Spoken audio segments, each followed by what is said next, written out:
Welcome back to Dr. Supercoach. You're on once again with Cheezo. Pre-season is heating up. We've got lots of content dropping. We've got the Doctor's Daily Dose behind the Patreon wall for all you lovely listeners that have been supporting us during the pre-season.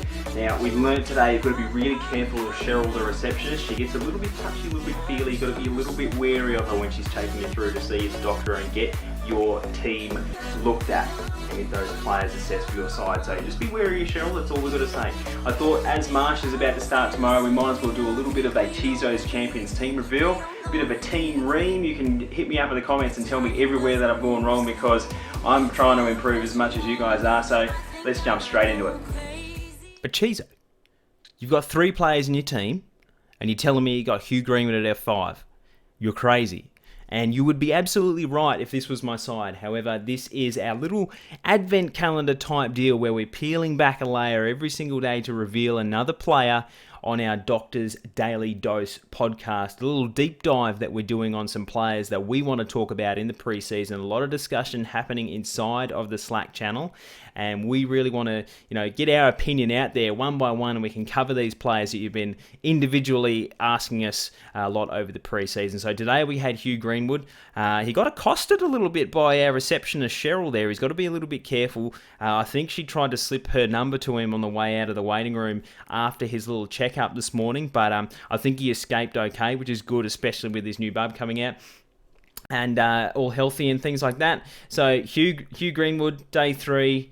What did we have? Dan Houston, day 2, and Dawson is day 1. So a lot of good content going on behind the Patreon wall. Consider having a look if that's something that you're interested in, because we've got 27 more episodes to go, and little love-hate relationship defender that we're going on tomorrow. So we'll jump straight over into Cheezo's Champions for 2020. It's beautiful. It's beautiful. I'm really, really liking the look of it. I'm liking the look of it. Now, I can already tell there's 15 people in the Dr. Supercoach inbox on Facebook going, Cheezo, what have you done this for? And you've missed this player, and where's this player? This is my side, okay? You've got your side. I give you some advice. I give you some tips. You don't have to listen to me. I certainly haven't won Supercoach before, so you're probably better off not listening to me. But we'll start into the defenders. Laird, Sicily, Doherty, Robertson, Young, Gould, Starcevic, and Rivers.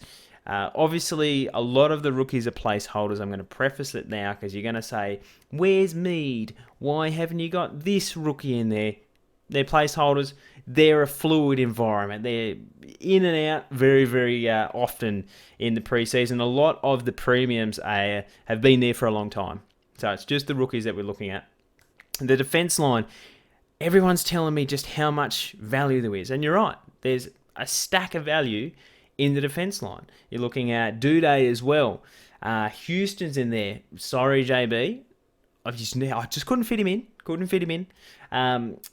But with that value comes a lot of risk as well, because players like Robertson, Duday, Doherty as well, they have some inherent risk in there because they do have that history, and that's why their price is a little bit deflated from what they're probably worth. And for that reason, I like Sicily's ceiling.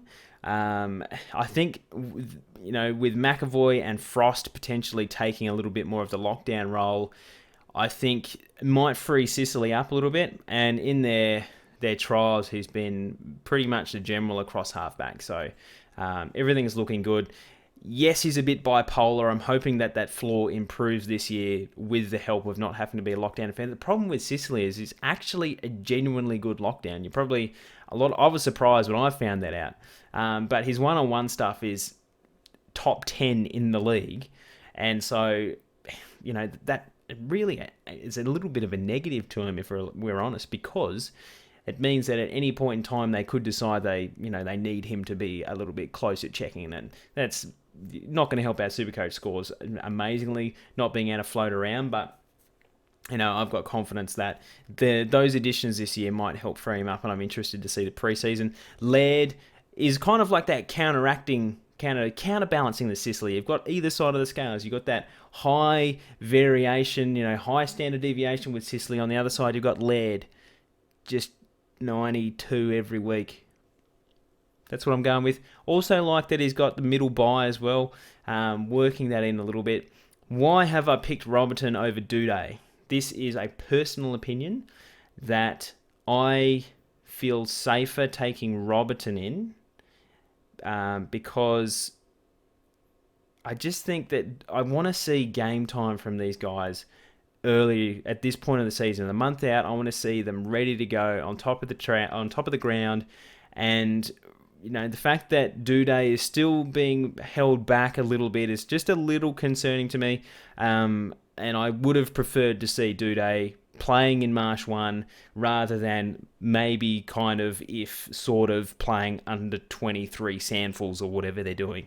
So Robinson's in there right at the moment, but could become Duday if he smashes it during the preseason or if something's going on. Robinson, Young and Gould seem to be the two young recruits that are looking to stake a claim as starting selections in our SuperCoach. So they fit in, which I don't think many would argue with. Starcevic and Rivers are more hopeful.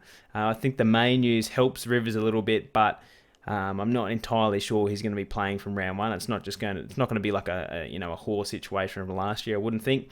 And Starcevic, kicking, may be hard to break into that Brisbane lineup, particularly with the arrival of Birchall and these kind of guys. So interesting place setter at the moment. The fact that he's a little bit more expensive, I also like, because it gives me a bit more flexibility if he does have to come out. But we'll move on to the midfield. McRae, Neale, Cripps, Mitchell, Oliver. You'll notice they're all young. They're all in the situation where they could be breaking out into that 120 plus level. And, McRae and Neale are already there, but I'm liking what Cripps, Mitchell, and Oliver might average this year. I went a year early on Oliver. I think I started him last year expecting him to be the next 115, 120 kind of player. And after a slow start, which was so painful, he actually came good towards the back end of the year and help lift that average up. So if we can have more of the back end of that year at the start of this one, I'd be pretty happy. I'm really happy with that. You notice that there's no Danger. You notice that there's no Dunkley. You notice that there's no Fife. I get burnt every year by picking really sexy players that miss games. And I struggled so hard to get onto Neale last season because he just came out of the box like crazy. So I'm hoping to just plug him in there. He's got the early bye, which I'm not super impressed about. I'm really trying to make a concerted effort to back end the buys as much as possible. When you look at like the Dogs, the Hawks are in there as well. I'll just check. Who else have we got in there? We got Cripper. Playing in round... Yeah, so... No, Cripper's not in round 14. But I'm hoping by back-ending these premiums here, you'll notice that a lot of them are missing in round 14. It's going to give me round 12 and round 13 to upgrade around them. What I've found in previous years is if last year I went in picking premiums that I just picked the side that I wanted to. I didn't really give too much thought to the buys, and I was hoping that as the season progressed, I could trade my way around my buy structure to have something set up. Problem was I got smashed with injuries. I had rookies missing all over the place, and the first buy came around, and I had all these premiums missing in round 12. So I'm trying to make a more concerted effort this year to back end those premiums a little bit more so I can upgrade earlier on in those buys while still having those premiums score. And hopefully by that round 14 buy round, I'll come out the other side completely upgraded without anything else happening to do. There's not a lot of value in the midfield. There's no, real breakouts. I like Hugh McCluggage this year here. I called him last year. I think that this one might be him taking the next step. Who knows? It's a bit too much of a risk in the midfield when you've got assured players like McRae, Cripps, things like that. I haven't seen Titch in many teams right now, I think we should be planning to have Titch. I think in the Hawks intra-club or something like that, he had 22 in 3 quarters in his first competitive hit out back from his leg injury. So I'm at this stage planning to have him in there. I think if Titch misses, I'm going to be picking up Danger. That's going to be my plan. Danger tends to start well. I think over the last 2 or 3 seasons, he's averaged the highest over the first month. So apart from the obvious tagging roles that might get in early, I think he plays De Boer early. But round 1, bottom corner there, Cheezo. Yeah, well good looking at. Probably going to get De Boer early, so that's putting me off a little bit for round 1. But not a huge deal, is it? So Titch will probably come into danger if he's not ready for round 1. Again, the rookies are all totally fluid. Premiership side, are we really going to see, Riley, Collier-Dawkins and Pickett both play? They're forcing people out. Or if people are missing, Ellis is gone. So Pickett seems like a walk-up start, but I still want to see preseason games because, a premiership side obviously has depth. And so, it's going to be great to see what they're running in the start of the year. Rowell, I think, can, everyone says, why are you comparing him to Walsh? Pistol's a big advocate of as well. He's as good, if not better than Walsh. So a little bit of a different kind of player, very much an inside contested player. He's still got the outside polish. Very, very similar. And Buderick from Gold Coast, I think, is highly underrated and 107k. I'm going to whack him in there, especially with that dual eligibility. We've got Grundy and Gawn in the rucks. I shouldn't have to explain why that. I think we've done a good pre-season talk about that.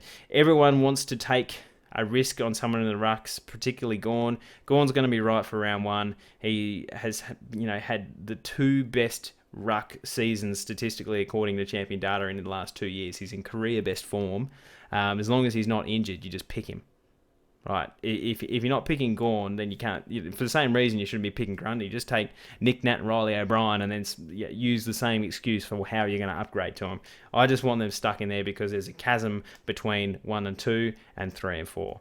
Kuban is the best DPP going forward this year with the late games for a captain's loophole. So if you haven't already got him in here, I'd be slotting him in. And in the forward line, this is pretty stock standard, I would say, looking at a lot of the teams in 2020. Whitfield, Martin, Smith. Whitfield, I expect to come back to the pack. I don't see him averaging 111 and being 11 points better than this, the next best pick in the forward line. I think he's going to have his points reduced a little bit, and that's in part by the fact that the Giants just have so many players that score really well. There's only so many points to go around. So it'll be interesting to see if he's one of the players that has his scoring impacted a little bit. Would I be surprised if he ended up averaging 115 for the year? No. Would I be surprised if he ended up averaging 105 because of points being stolen? No. Do I expect him to be F1 for the year? Yes. That's why he's there. I'm happy to pay 50k to have him straight up. Same as Grundy and Gawn. That's my strategy. I want those high-scoring, captaincy options whacked straight in there. I don't want to be chasing them as the season goes on because I never, ever have the money or everything's like the stars line up and I'm able to grab them at the right price. They're always too expensive and I've got to move heaven and earth. I just want them there. Dusty, I think we're very blessed having him as a DPP. I don't expect him to have a Brownlow winning season where he averages 118 and you've got to have him in the forward line. I think it's just going to be a safe selection, so I'm happy to have him in there. Devon Smith is an interesting one. At that price, I see him as a lower risk. I don't expect him to be a keeper. I don't expect high 90s, mid 90s average. I think it's going to be somewhere in the high 80s if we're lucky, but it should help generate some points while making us a bit of cash. So he is being used specifically as a stepping stone. That's part of my plan. That's part of my little reason that I've written down on my notepad about why he's in there. I'm happy to take that risk on him. If he averages, 70, then I've made a mistake and I've just got to live with it and go down to a rookie or something like that. But I'm happy having taking that risk at the moment. Things may change. There's obviously that Essendon bias in there. Can't take that out of my DNA. It's stuck. Tell me in the comments. Hill, he's obviously missed a lot of games recently. We've got to be cognizant of that injury history, but from all reports, he's having a great preseason. Forward defence eligibility is fantastic as well. So I'm happy with that. Shane McAdam had a great trial. It'll be interesting to see if he gets a game. So I'll be watching that with a keen eye. Rankin's an easy walk-up selection. And my bench there is a little bit... Who's the fancy names that have been popping up in the media over the preseason? All these rookies, besides a couple like Rowell and Rankin and things like that, are just play setters for the moment. We do want to have a look at Marsh. We do want to get some actual, it's going to be great to actually sit down and just watch them and see how they go. And I'm really, really interested to see what the Marsh Cup is going to bring for us in 2020. So that's Cheezo's champions. I'm expecting everyone in the comments to be doing a team ream, which is when you comment all the things that I've missed, the players that I shouldn't have in there, the players I shouldn't have in there. What mistakes have I made?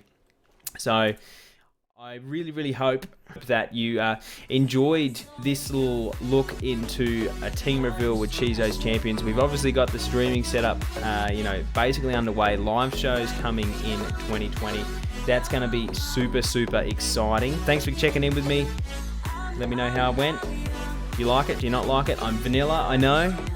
I'm vanilla, but sometimes that's safe is better because you can't win it on round one, but you can certainly lose it. All right, this is Cheezo. Talk to you again soon.